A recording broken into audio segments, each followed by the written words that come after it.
Welcome back to Just in Time. So right now I'm at the beautiful Diamonds and Beyond in Scottsdale, Arizona, and we're going to be looking at steel and gold Rolexes. We have from day dates to Submariners, Explorer 2, everything in between. We got even a GMT Master down there. So beautiful, beautiful pieces today. So let's start with the Submariner 41. This watch is just absolutely perfect in almost every way.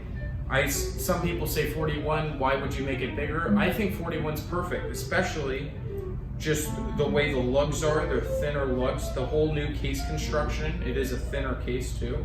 Just absolutely a beautiful piece. GMT Explorer. Now this is an Explorer 2 with a fixed, it's a polar dial. Orange accent on the, of course, 24-hour hand. This is great for, cliff dwelling, but this is just a very elegant piece, It's just something that's lower on the thing than the Submariner, right? Not as many people know about it, but it is just absolutely beautiful. And every piece that Rolex makes is beautiful, every single time.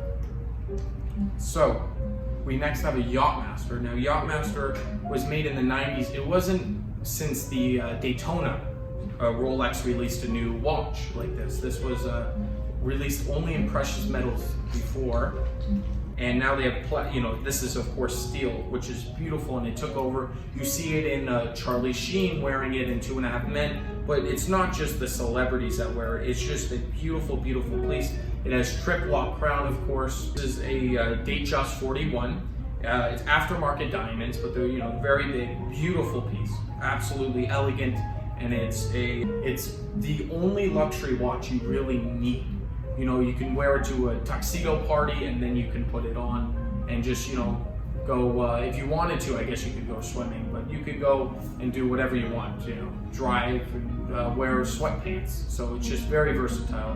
But now I want to go into a case here. This is just absolutely beautiful. This is an oyster quartz, very, very classy, all factory diamonds. So what Rolex does is their factory diamonds, they're all flawless. That's what they are. They have so much care in each diamond. And when you have something that's factory, it can increase the value significantly, even on the secondary market.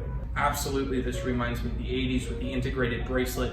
Very Genta. It's very Gerald Genta designed, because when he created the, of course, Royal Oak, then a lot of the companies followed suit and quartz took over. So Rolex thought quartz would be the future, but they actually got rid of quartz in a few decades. They only made about 25,000 total of their quartz pieces over the decades. Moving on to one of my all-time grails. So this is a Day 2.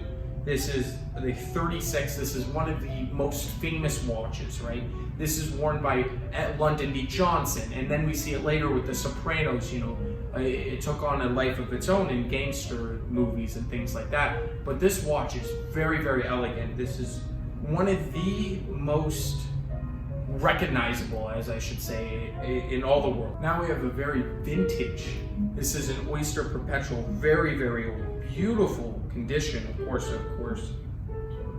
course, solid, gold, everything. We have a women's Yacht Master, two-toned on the Oyster. Beautiful. It's, the bezel is actually 18 karat yellow gold. Look at that. Very smooth, it's just elegant. I've held many, many watches in my day, and I always feel like Rolex, there is brands, of course, bigger, and there's brands that are more expensive, like Patek Philippe and AP and all this, but Rolex is really, to me, an entry point into the world of Swiss watches, especially at the Datejust Oyster Perpetual area. It's truly an iconic brand, and it's pretty young to be comparing, Omega's 50 years older than Rolex, and Patek Philippe is, hundreds of years, Breguet, and all these brands, but there's something elegant about Rolex. There's something that's, they're some of them are very, brash and big, as the Day is, but the Day does it in a way where it's elegant and it's classy, and it's just a beautiful thing to wear. Everything here has its own unique story and its own history, And that's the great thing about buying vintage. Even new, you get that. You get to pass these watches to your children. A lot of episodes, so please subscribe and like if you like this type of format. I got a chance with a 41 Submariner. It felt fantastic.